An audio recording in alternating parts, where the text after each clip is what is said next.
আসসালামু আলাইকুম গাইস, চলুন আজ দেখি ধানমন্ডি তাকওয়া মসজিদ সংলগ্ন তাকওয়া মসজিদ কমিটির আয়োজনে মদিনার আদলে সাজানো হয়েছে নবীজি করিম সাল্লাল্লাহু আলাইহি সাল্লামের বাসস্থান এবং কীভাবে জীবনযাপন করেছেন দেখে আসি চলুন। আমার ভাইয়েরা হাদিসের মোতাবেক হাদিসে যেভাবে ছিল তারা সে অনুযায়ী প্রদর্শনীটাকে সাজানোর চেষ্টা করেছে। আপনারা অবশ্যই ভিডিওটি দেখতেছেন বা দেখবেন, দেখে অবশ্যই লাইক কমেন্ট করবেন, শেয়ার করবেন, আরও বেশি বেশি মানুষ যাতে ভিডিওটা দেখতে পারে তাদেরকে দেখার জন্য সহযোগিতা করবেন শেয়ার দিয়ে।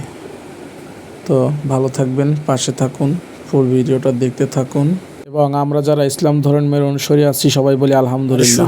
প্রদর্শনী দেখার পরে বিভিন্ন জনের মতামত এবং অনুভূতি কি। সাধারণত একটা জীবন চাই যেখানে থাকলে রাসূল সাল্লাল্লাহু আলাইহি ওয়াসাল্লামের প্রতিটা সুন্নাত জীবনের সাথে জড়াইতে পারবো। এই দুনিয়া নিয়ে আমার যত চিন্তা ছিল সবকিছু আজকে ত্যাগ হয়ে গেছে।